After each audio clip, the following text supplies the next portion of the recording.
Check out this amazing ball movement by the Golden State Warriors here against the Sacramento Kings. So as Steph Curry crosses the line, the Kings quickly double him.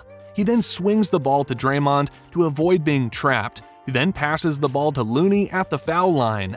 Now, when the defense collapses, Looney finds the cutting Wiggins to finish up this play. And should Wiggins decide to pass it one more time, there's the insurance policy sitting at the corner named Klay Thompson to bail them out anytime. I mean, after their disappointing early exit against the Lakers in last year's playoffs, a lot of people have already counted them out before the start of the season, with some of them saying stuff like Steph is just too old, CP3 is going to be a bad fit for them, and Klay is not going to be healthy enough to regain his former all-star self this season. Well, we all know that this bunch of nonsense didn't last that long.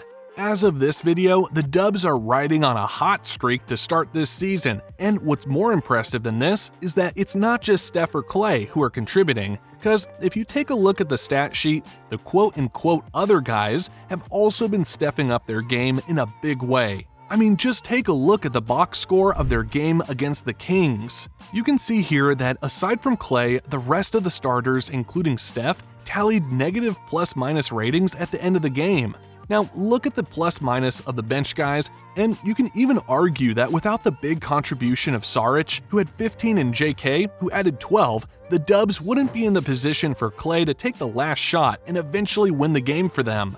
I mean, last season, the Warriors had a hard time scoring or keeping up their lead whenever the big guns like Steph, Klay, and Wiggs sat on the bench for too long, as they tallied a bench net rating of negative 14.8. But if we're going to be taking a look at the performance of their second unit in the first 5 games, the stats now tell a different tale, as the Dubs bench squad has the highest net rating among all bench lineups in the league with 8.6, and they also registered a 60.6% assist percentage thus far in this season. And the beautiful thing here is that they're doing it in the most unselfish way possible, which is a great thing to see, especially if you're a basketball purist who loves team basketball. I mean, check out how the bench guys move the ball right here in this nice high-low play. So here's JK using Saric's pick, then he passed the ball to GP2, who handed it off to CP3. Now, after setting the pick, you see that GP2 sealed Monk at the block in the cross match. CP3 then locates Saric at the elbow as some sort of misdirection, and because of Saric's high basketball IQ, he was able to immediately recognize the mismatch down low. And GP2 in return didn't disappoint the big man, as he converted this easy too. Now, speaking of Saric, he's one of the guys who will play big when the starters are out, and in the first 5 games, his two-man game with CP3 has been one of the go-to plays of the Dubs in case they need some easy buckets in the second unit. I mean, in their games against the Kings, the pick-and-pop action between CP3 and Saric was one of the plays that kept the Dubs afloat during times when their offense was stagnant and in drought. Here's what I'm talking about. Here's CP3 set to do a ball screen with Saric at the top. Now, when McGee hedges on CP3, the point guard then throws a nice dime to the popping Saric, and since McGee was late to the contest, Saric made him pay by drilling this three-pointer. Now, here's another pick-and-pop action, but this time coming from a different angle. Since the Kings know how lethal Chris Paul is with his mid-range game, Sabonis has no choice but to pick him up from the foul line. This then leaves Saric wide open once again on the pop.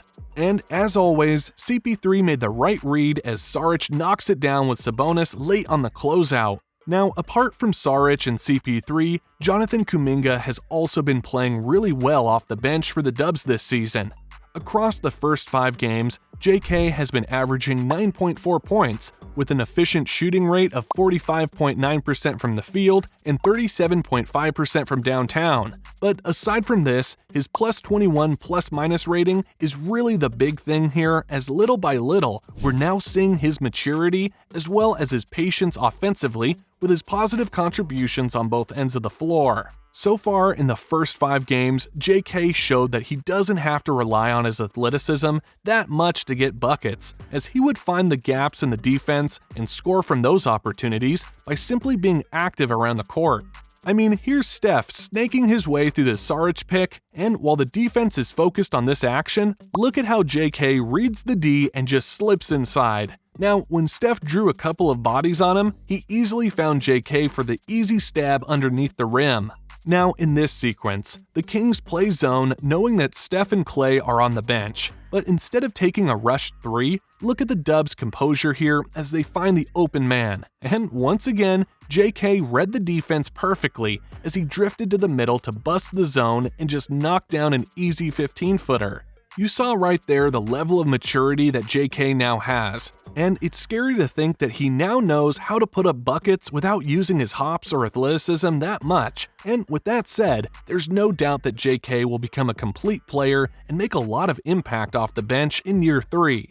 Anyways, if you take a good look at the plus-minus of their entire bench, you can argue that if it weren't for these guys, the Dubs wouldn't have won 4 straight after dropping their season opener, because as you see in this graphic right here, all of their bench guys have registered a positive plus-minus rating per 100 possessions during that stretch, as opposed to the starters who all had negative plus-minus ratings. Now, aside from the contribution of the bench guys from an offensive standpoint, we can also notice the effort that they've been putting on the defensive end, headlined by Gary Payton II.